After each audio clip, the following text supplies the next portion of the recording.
拓 FM アニメ&チル。皆さんこんにちは。アニメおべいみガチオタ三男レディアタン役の加田聡です。この番組はイケメン悪魔調教ゲームおべいみや現在配信中のアニメおべいみなどさまざまなおべいみプロジェクトの魅力をゲストと一緒に深く掘り下げていく番組です。ということで今回第6回のゲストはこの方をお迎えしました。どうぞ。いやールシファー、今日はいい天気だな。ディアボロ役の山本拓平です。はい、よろしくお願いします。お願いします。いやー加田くんようやく呼んでくれたね。いやーほんま久しぶりですね。いや、ほんまにね。なんかあれですね、拓平さんちょっと声若くなりました。気のせいです。いやそんなことない。ちょっと若い人とな喋るからこうやってちょっと若返っただけや。あ、なるほどなるほど。いつもねでも年齢よりずっと若いですからね、拓平さんは。ありがとう。普段から本当にありがとうございます。拓平さんアニメってもう出演されてますか？アニメやってんの？やってますやってます。そう知らんかったっすか？知らんかった。ごめんなさいごめんなさい。実はアニメやってて今回第6話のアフレコ終了後名探偵サタンっていう回やったんですけども、その終了後にこのオタク FM を収録してるんですよ。はあ、それは知らんかったね。あ、そうですか。じゃあなんで来れたんですかね今日ね。まあそこはちょっと気になるんですけども、ねえすみさんいつまでやんの？ちゃうやん。お前何も打ち合わせせんと1ヶ月練習してきたらついに出すわとか言ってなんか肩回してたけども、1ヶ月山本拓平のふりしてる。あ、そう、いや厄介やな。知らんかったわお前が1ヶ月間やってたの。山本拓平が実在する人かどうかっていうところを今こうやってもしかしたらいないかもしれない。いやおるわ。みんなにちょっとちゃんと山本拓平いるよってことを認識してほしくて。あ、なるほどなるほど。でもお前は山本拓平じゃないからお前がやったところでそれは証明にはならん。ならへんか。ならんと思うで。おるよっていうのを住信也名乗れ。まだお前自己紹介してへんねんよ。ちゃんと自分で喋れ。名乗った方がいい？名乗った方がいいな。とりあえずはいどうぞ。はい。ルシファー、マモン、そしてレビー、お前たちを召して俺が長男になる。四男、いや真の長男サタン役の住信也です。よろしくお願いします。いやよろしくって言いづらいわお前。むちゃくちゃやろ。どんなお前足していくないろいろ。もう勝手にセリフ作ってこういう人ですよってことを。いやこういう人ですよじゃなくてな、まあええんやけど、四男サタン役の住信也さんが今日のゲストということなんですけども、第6話名探偵サタンね、もう言うてみりゃサタンが主役の回でしたよ。そうよね。だって名前ついてるもんね。ね、そうですそうです。あなたのね思いが叶ったわけじゃないですか。黒探偵というねあれが叶ったわけじゃないですか。どうでした？いやまあ面白いよねこれ。面白い、めちゃくちゃ面白かったよ。なんかさ、そのミステリー界やんか。ミステリー界がミステリー界なんかな。俺には分からへんねん。俺はミステリーって何やったっけっていうところからまず考えなあかんねんけども、なんていうの、まあサタンってほんま影響を受けやすい子やねって思って。ああそうね。なんかな、サタンって前回来てくれたあゆむさんがアスモについて言うてみりゃちょっとツッコミ役というか良心的なポジションで、サタンもそのポジションやと思うね。どっちかいうとそんな2人がああいう感じになるから余計面白いんかなっていうのを思ったよね。ああなるほどね。はっちゃけてくれて。まあそうやな。でもこの回でも一番面白かったらもしかしたらアスモちゃんかもしれない。確かにアスモちゃんのツッコミはめちゃくちゃ面白かったね。あんな突っ込んでくれるんやと思って、最後のツッコミの叫びとか最高やったからね。あれはいいよ。めちゃくちゃ最高やったね。僕好きですねあれね。まあ人のプリン食べ美容法って言ってる時のお前の声も最高やった。どういうこと？いやあっこのね開き直り方、いや守るんじゃない攻めてる時の開き直ってる感じは俺すごい好きやったけど、小バカにしてる？してないよ。小バカって小バカにするぐらいだったら思いっきりバカにするわ。ひど。いや好きやったって言ってるから素直に受け止めたらいいじゃないですか。はい。オープニング喋ってるんですけど、山本拓平のくだりって行った？知らん。いや違うな、基本的にさ進行とか台本とかあるわけやんか。そういったのを守っていかなあかんとは思うね俺。難しいところやね。難しくないね。それ仕事やね俺らのな。そうや、難しいところやね。ちゃうどういうつもりなんかは知らんけども。なんその台本があんのこの番組って。台本というか台本はないよ。ただこういう流れでいきましょうってちゃうねん。またお前俺また別の作品のあれなんか名前出そうだって危なかったわ今。もうまでいったわ。ただそういうのはないけども、一応流れはあるわけで、例えば俺がゲストこの方ですって言ったら、素直に四男サタン役住信也ですって言ってくれたらにもかかわらず、いきなり山本拓平です。いやおかしいやろ。何が？自分の名前を名乗らんやつがラジオでどこに読んねん。声しか伝わってへんねんぞ。誰が分かってくれんねん。分かってくれへんやろ。いや山本拓平のファンが喜んでくれたかな。いやだから山本拓平が来たら喜ぶやろ。お前は山本拓平じゃないねん。存在を言ってくれたで喜んでくれる人のためにやってるらあれやんか戻してくれるかなって思った。こいつなんか微妙な信頼感出してくる。戻してくれるかな。いやウィスパーで言わんねんねそんなこと。ありがとう。どうもいたしまして。はい始めていきますか。はいどうぞ。疲れそうです今日も。はいどうぞ。いきます。はい。番組のハッシュタグはハッシュタグオタク FM。オタク FM の綴りはアルファベットで OTAKUFM です。Twitter、Instagram、Facebook など各種 SNS から番組を聞きながらのつぶやきお待ちしております。カットなしで。くそということでオタク FM アニメ&チルスタートです。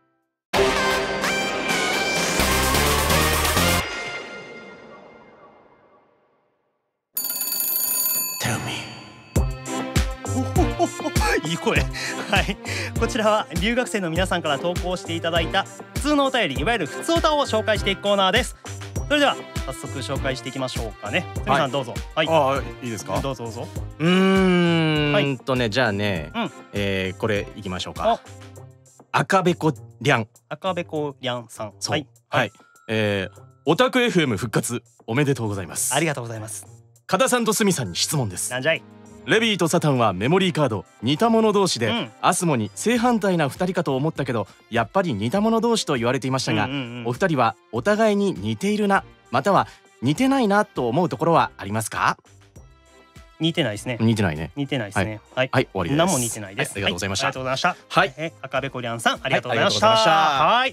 じゃあ続いて僕が紹介しましょうかね。はいどうぞ。お名前リラネコさんからいただきました。はい。おウェイミーアニメを1日5回は見て活力をもらってます。続きもすごく楽しみです。質問です。おベイミーのキャラが使用しているものをグッズ化するとしたら何が出てほしいですか？例えばレビのヘッドホンとかベルフェの枕とか。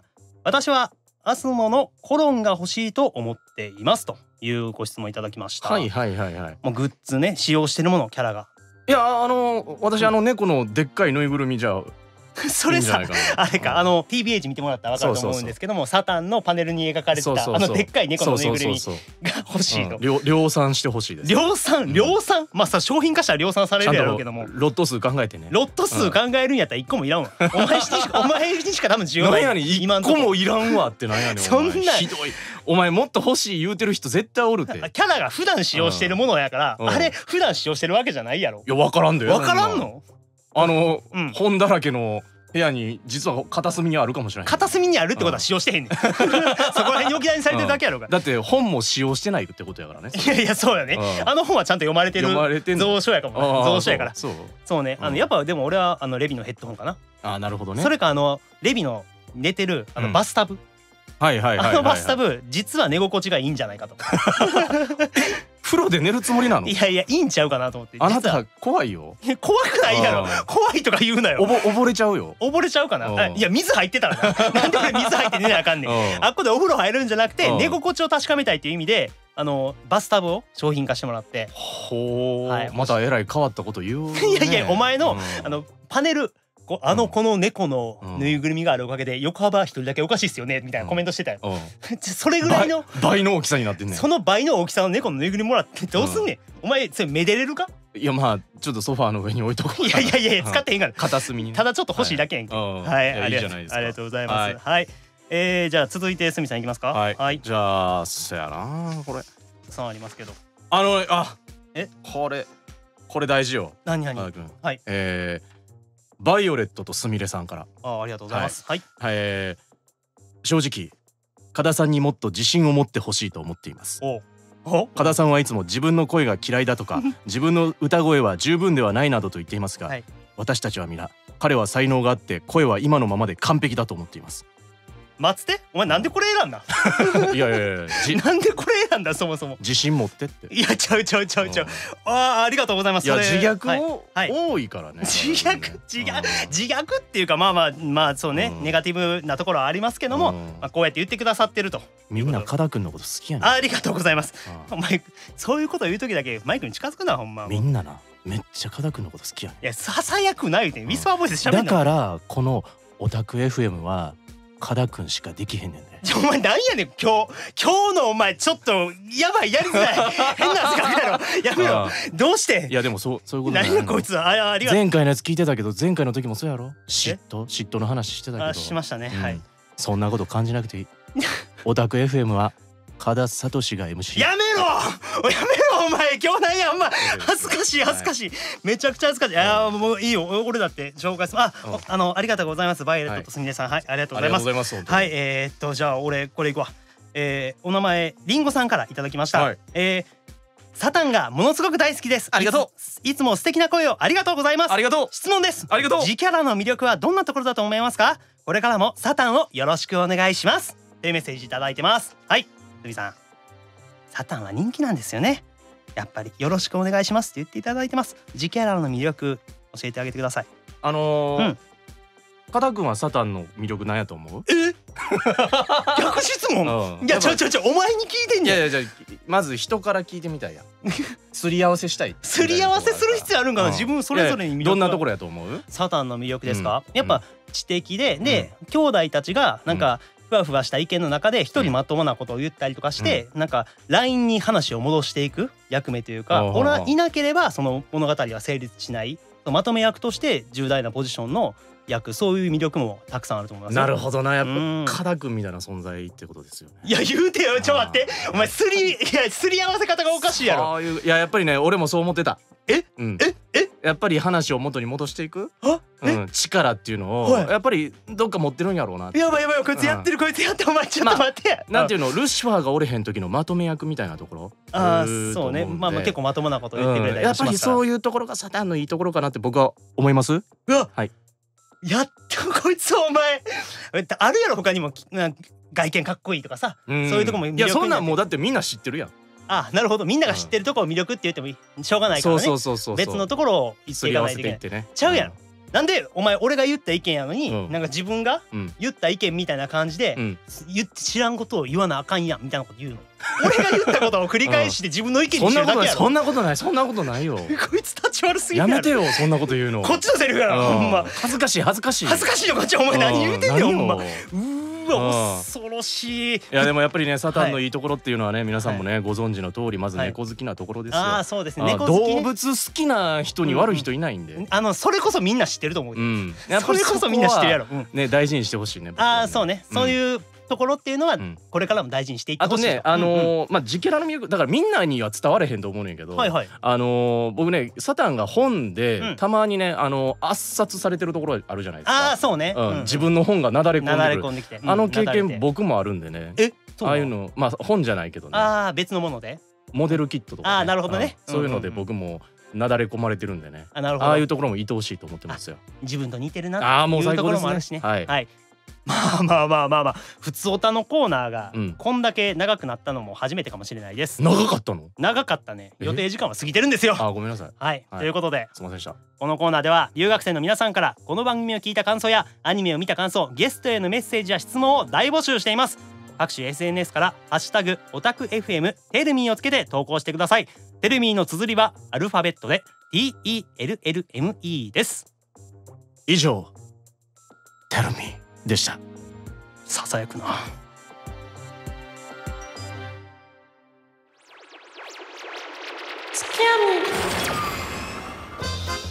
い、こちらは留学生の皆さんの悪魔的な行動を投稿していただき、その悪魔度を採点していくという新コーナーです。はい、この悪魔度なんですけども、UR プラス UR、SSR という方式っていうかな、方式で判定していきますと。1個ずつ1個ずつです。なるほど1個ずつ採点していきます。はい。さくりひつじさんからですかね。はい、いただきました。嫌なことがあった日、帰りにコンビニに寄ってアイス3つと紅茶を衝動買いして夕飯前なのに全て一気に食べてからしっかりお腹壊して、その後何食わぬ顔で晩ご飯を食べるということですね。いやいやいやいや、お腹壊してからなんで、どういうこと？何食わぬ顔して。だからなんかこれってさ、悪魔的な行動というより修行やんな。修行なんかな。自分のなんかだって我慢強いところをこうキュッと出してるわけやろ。なんでこう、まあ確かにこの晩ご飯があんのにもかかわらずアイス3つも買って、で紅茶も買って夕飯前に一気に食べるっていうこと自体がまあ悪魔的っていうことですよね。まあ確かにそうやけど。そうね。まあ悪魔度合いで言ったら SSR かな。そうやな。SSR いいなと思ったのは誰にも迷惑かけてないってこと。素晴らしいね。自分にしか迷惑かかってない。もうほんまに。っていうところらへんからのね、可愛らしいかなっていう感じで。いやほんまに。お腹壊しちゃうわけですから。そう。はい。ね、お大事にしてください。お大事にしてください。はい。じゃあ次私行きましょうか。どうぞ。これいこうかな。何？セバゼルダさん。セバゼルダさん。はい。これ海外の方なんですけどね。はいはい。子供の頃レーシングカーのおもちゃが欲しかったので、弟の誕生日に親に弟にプレゼントしたいと嘘をついて買ってもらいました。結局私のものになって弟に渡したのは何年も後でしたと。やってんな。やったね。これやってんな。まあどうなんやろうなこれな。まあちょっとどうしても欲しかったやろうな。いや正直ね、まあ可愛いな思うわ。なるほど。でもね、俺なんかやっぱこう末っ子なんですよ。知ってるよ。っていうことは大体ね、こうおもちゃとか確かにお下がりをもらってた気はするのよね。なるほど。なるほど。君長男でしょ。長男ですね。だから君のがどんどんこう家族の元に下の家族の元に行ってたわけじゃない。いやまあ俺妹2人やからおもちゃがダブルってこともなかった。なるほどね。欲しいやつが被るってことはなかった。なかったっていうのはあるけど。なるほどね。でもまあそうね。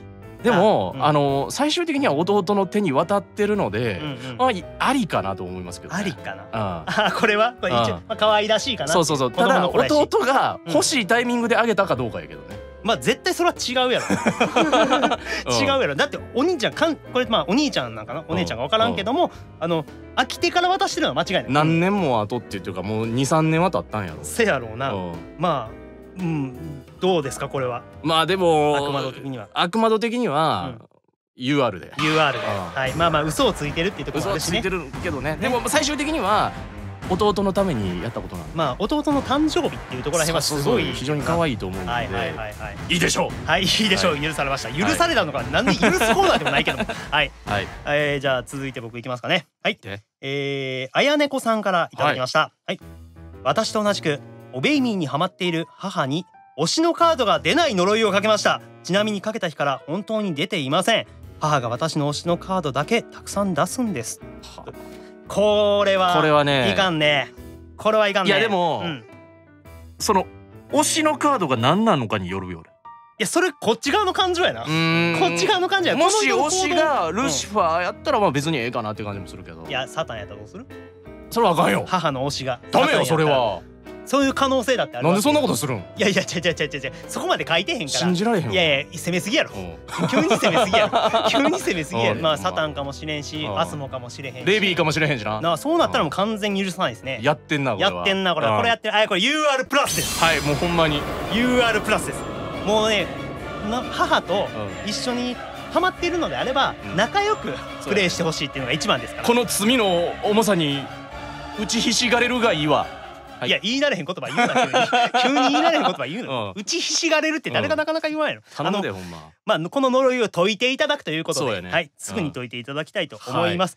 さあこのスケアミーなんですけども、海外の方が怖い話をね、そうスケアっていうのが怖いっていう意味やからね、勘違いというか本当に怖い話を送ってくれた海外の方がいらっしゃって、ちょっとそれも一個ね紹介したいなと。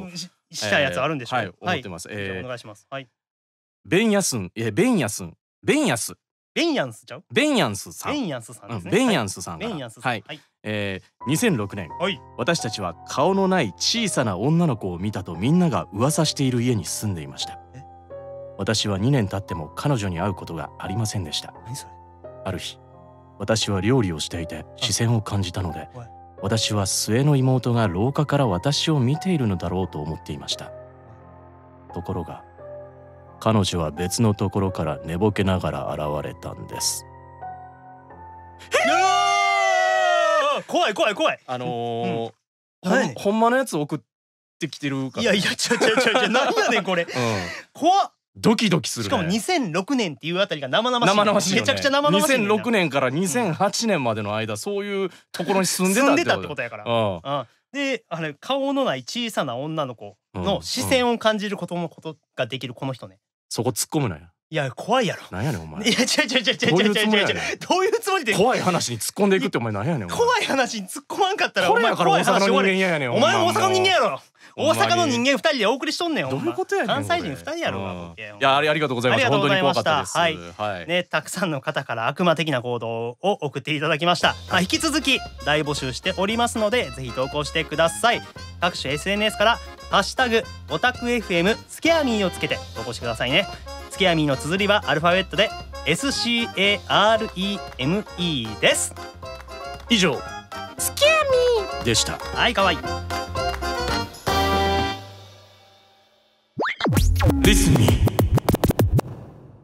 はい、いい声ありがとうございます。こちらはお越しいただいてゲストの皆さんからオベイミーにまつわる楽曲をご紹介いただくコーナーです。ではすみさん、曲紹介お願いします。はい、それでは聴いてください。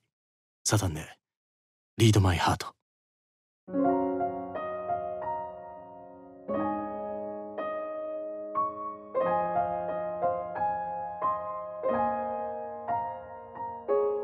過ぎてく日々に触れて忘れないように君に教えたい。愛してるなんて言葉本ではたくさん触れたのに、こんなにうまく言えないなんて君に出会うまで知らなかった。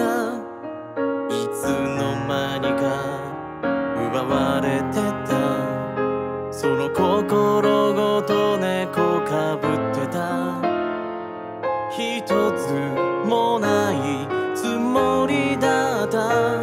知らない景色も感情も君に出会い見えた世界、寄せては返す波のよう。欲張りだけど全部欲しい。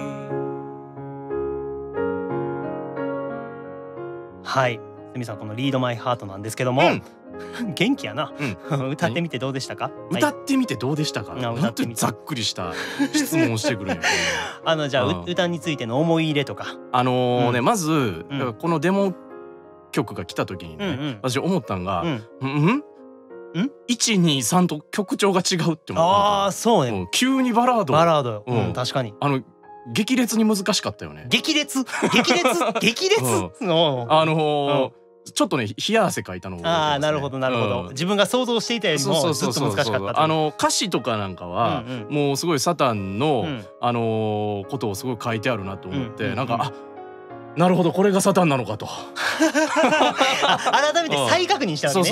サタンなのかと。なるほどなってなんかこう細部まで触れられてるなって思ってサタンのことをいやほんまによく書かれた詩やなと思ってたんですよ。でそれをこう歌に出すね、載せるっていうところじゃない。それを逆を言うとね、セリフで僕喋ったことなかったんで先に歌なんやみたいなところはあった。なるほど。だからもう逆にめちゃくちゃだから頭にはものすごい残ってるよね。なるほどね。いや難しいわ。初めてのサタンの気持ちを声に出す感じやわ。いやいろいろなじゃあ思いが詰まった曲なんや。そうやね。リードマイハート。めちゃくちゃ練習したもんな。いや練習はみんなするやろ。でもスミさんがそんなもともとさ、物事とかこういうお仕事とかいろんなものに対してちゃんと準備してくる人やけども。いやしないよ。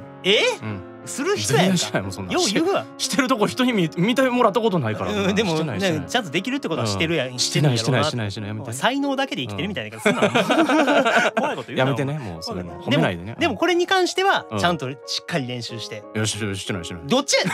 さっき練習したって自分で言ったとこやろ。してない。何言ってんの。やめて。俺が練習してる人みたいなこと言うのやめて。いや自分で練習したって言って。でもいい曲やからね。そうね。とにかく好きな曲ではあるよね、すみさん自身。何回もリピートして聞いたよね。自分の声をね、自分の声をね、自分の歌をね、そうありがたいことにねまあ皆さんも聞いてくださってると思いますけども、はいまあスミさんも思い入れのあるこのリードマイハート、はいね、これからも聞き続けてほしいと思います。はい、はい、ありがとうございました。ありがとうございました。以上以上リスミでした。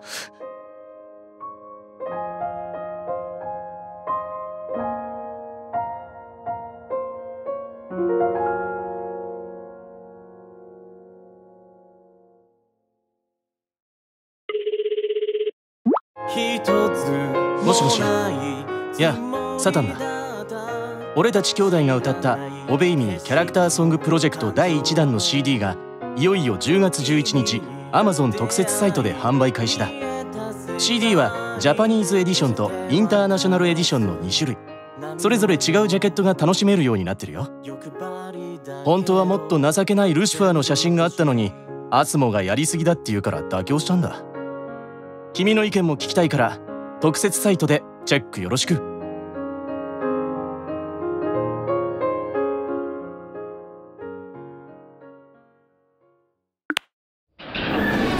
帰ってきた即興嘆きの館劇場。いやヒーローもんのアバンが、うん、なんでそんなかっこいい声で言うかな。いや、やりたかったから。やりたかったんやな、うんはい、まあそれやったらしょうがないです。はい、はい、こちらはオベイミーに登場するキャラクターたちがこんなシチュエーションに遭遇したお話を見てみたいというアイデアを留学生の皆さんから投稿していただき、オリジナルストーリーを制作し、僕とゲストが読み合わせなしの即興劇として演じるコーナーです。ちょっと甘噛みやな。シチュエーションは言えたけど、そこの安心感から留学生を噛むっていうね、まあ、いろんなところ甘噛み。うるさいああ、そう。寒いね。分かった分かった。はい、カットさせないけど。うるさいなほんま。前回ねやりましたけども、前回あれやな、なかなか激しめのお話やったの覚えてますか？そうやったね。はい。今日は落ち着いてるんじゃないかな。あ、なるほど。うん、見た感じですか？うん。まあ今回も僕は楽しみにしますよ。あ、そうなんですか。はい、今回も楽しみにしてます。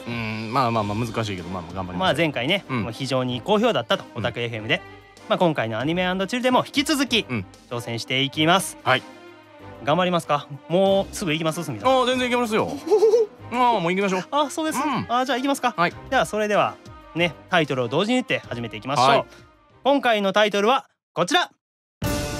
サタンごめん。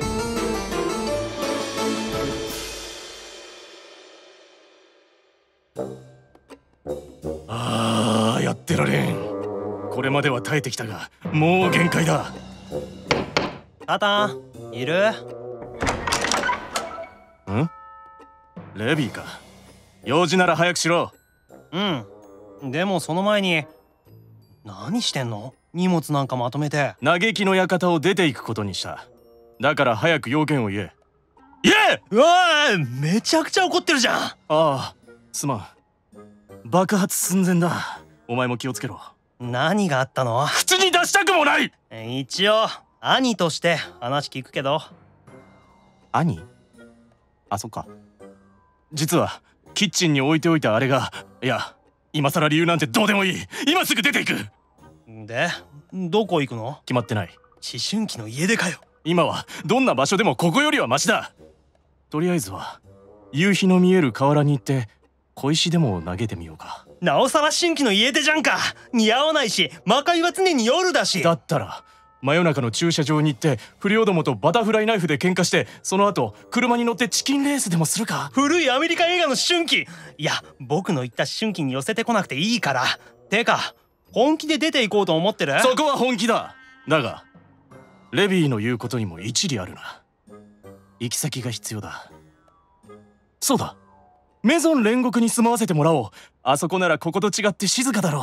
そう？ああ、うたた寝中に爪のデザインを変えてくるやつも、夜中に腹を空かせて大暴れするやつもいない。確かに。毎日クレカの隠し場所を変える必要もなければ、ありえない数の目覚まし時計の音にイライラせずに済む。あ、わかるわかる。それにわけのわからないコスプレをしてうろうろするオタクもいないぞ。本人前にしてそんな言い方する？もう出ていくから関係ない。よし、メゾン煉獄へ移るとしよう。いやー、サタン、メゾン煉獄はやめた方がいいと思うよ。合わないと思う。何がだ？いくつかあるけどね。例えば冷蔵庫かな。冷蔵庫？知らないの？あそこの冷蔵庫は唯一ベールが遊びに行っても近寄ろうとしないんだ。か。入れたものを取られない。いや、一緒に冷蔵庫に入れたものは漏れなく輪ゴムで血を止めたゾンビの指みたいに色に変わるらしい。ソロモンか。それに機械音痴のシメオンから解読不明の誤字脱字満載のわけのわからないメールが毎時間届くらしいよ。噛むやつと誤字脱字はルシファーの次に滅びるべき存在だ。我慢できない。余計なお世話だ。割と優先度高め。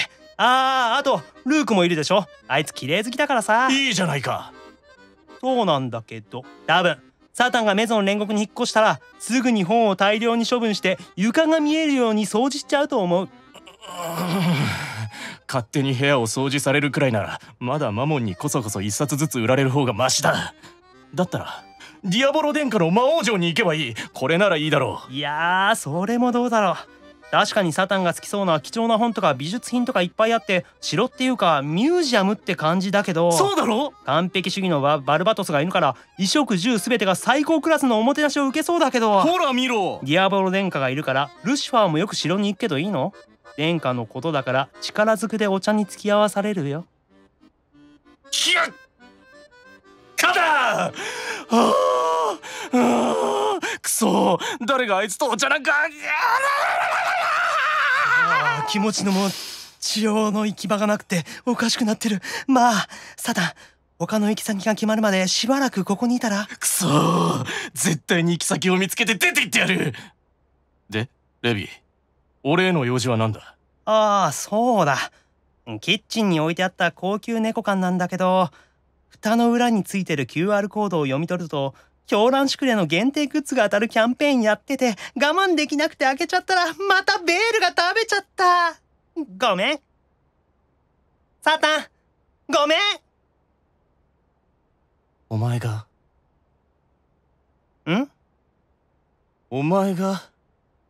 この世から出ていけ。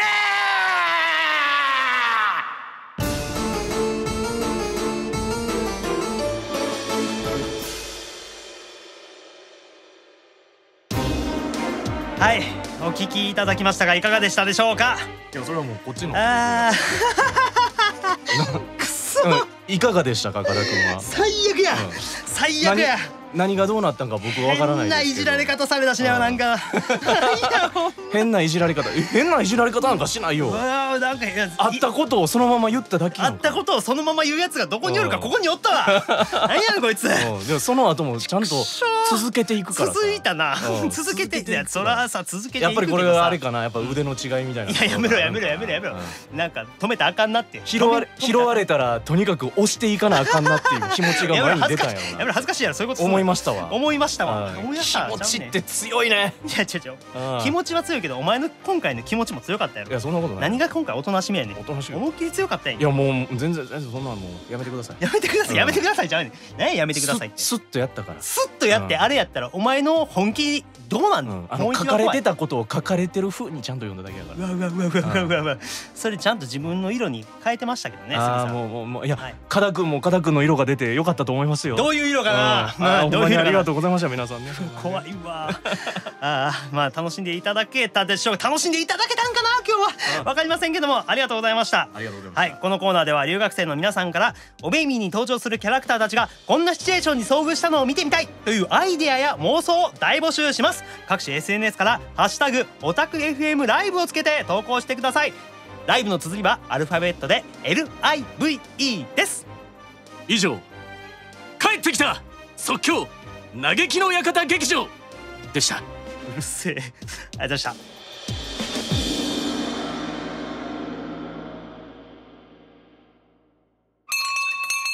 ラッド新聞部ラジオ出張版。はい、こちらはおベイミープロジェクトに関する最新情報をお届けしていくコーナーです。こちらはおベイミープロジェクトに関する最新情報をお届けしていくコーナーです。はい、切らせないとか言わないすみさん。はい、すみさんがね、また今日も資料を持ってきてくれました。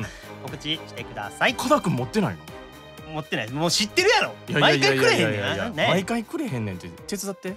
手伝って。皆さん、はい。もう10月に入りまして、はい。10月といえばやっぱりイベントありますよね。あります。こちらでございます。どちらでございましょう。仮面狂わすハロウィンナイトありがとうございます。はい、はい、今回ねすごいですよ、うん、お化け屋敷を担当する兄弟たちのもとへ怪しげな仮面が届いて、うん、仮面をつけてる兄弟たちが、今回実装されるんですよ。仮面をつけてる兄弟たちが実装される、どういうことかっていうと、どういうことでしょう。立ち絵全くもって素顔さらしません。立ち絵の意味よ。立ち絵どういうこと？いや見てこれ仮面ほら。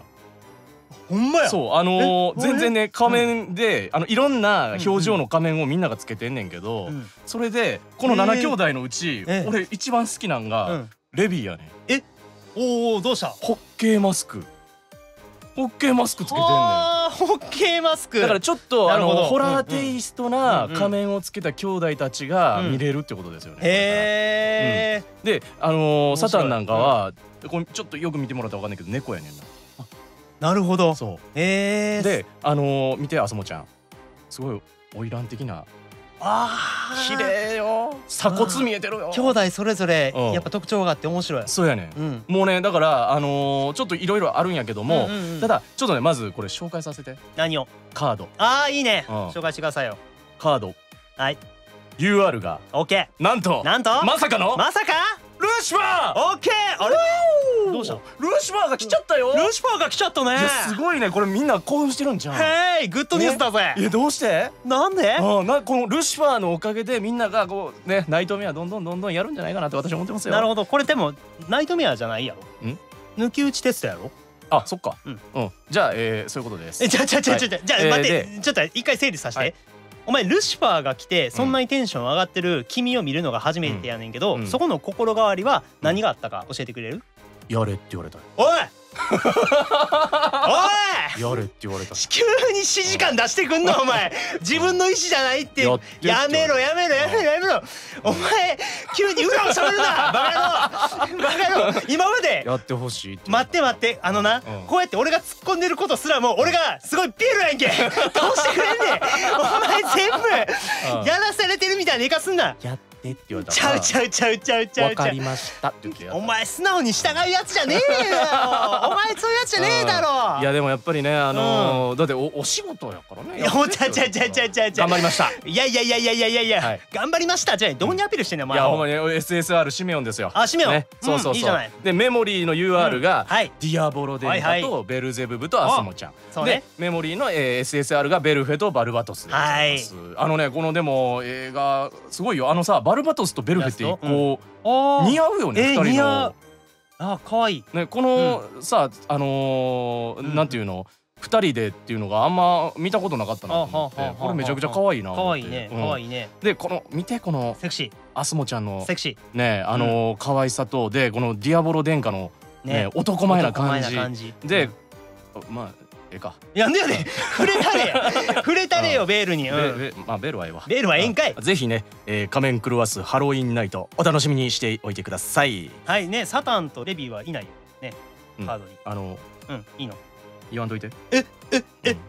そこ不機嫌やったんや。ちょっと不機嫌やったんや。ショックや。ショックなんや。ショックなんや。わかりました。触れずに行きましょうね。そういうことです。はい、ぜひ楽しんでいただきたいと思います。いずれも詳細につきましては公式ツイッターなどでご確認ください。以上ラッド新聞部ラジオ出張版でした。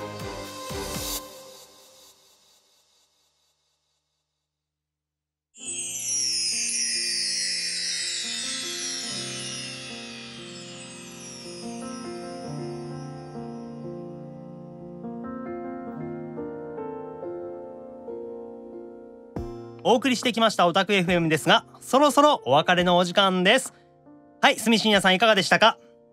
もう終わりかって感じですね。寂しそうですね。寂しいな。寂しいんですか？もう終わるんですか？終わりますよ。終わりたいなと思って。終わりたいんですか？終わりたいなむしろと思って。なんで？疲れてしんどいねんお前とやんの。相談乗ろうか。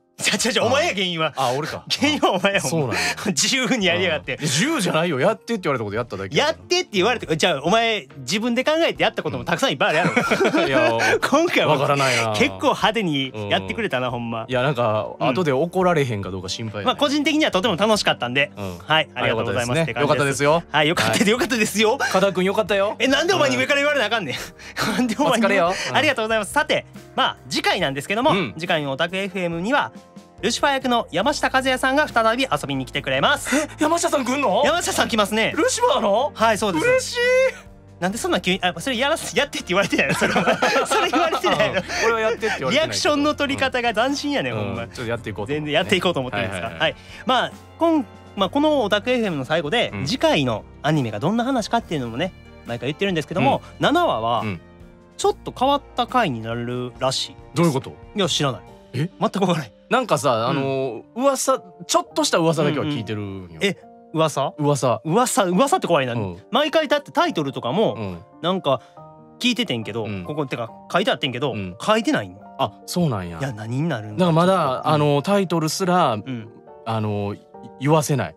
秘密よってことよ。いやどんな回なのかなと思って。いや楽しみですよね。楽しみですね。まあ山さんが来てくれるっていうことなんで、まあいろんなことみんなで喋りたいと思うけどな俺は。あ、そう何喋りたい？急に腕組み出してるけどどうした？やっぱねそろそろみんなともうねこのアニメのことについて俺は話したいなって思ってるよ。どうって。どう？知らん。山下さんどう？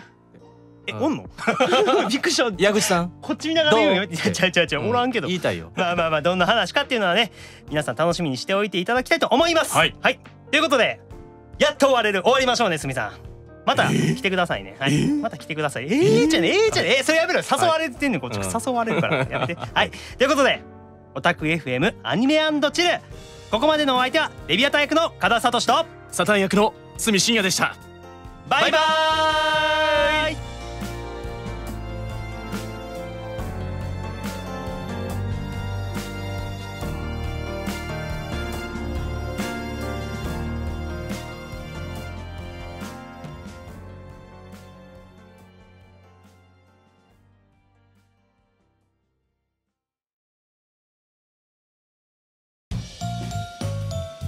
動画を見てくれてありがとう。もっと俺たちのことが知りたくなったらアクゾン VIP メンバーシップをチェックしろよ。オタク FM やオベイミーボーイズ関連の未公開シーンなどなど VIP メンバーだけのコンテンツで魔界のオタ活がさらにはかどる。アニメシリーズを誰よりも早く見られるのも VIP メンバーの特権だぞ。他にもゲームが快適に遊べる特典がいっぱい。アプリインストール方法やアクゾン VIP メンバーシップの詳細は概要欄を見てほしい。イケメン悪魔調教ゲームオベイミー、これからもよろしくね。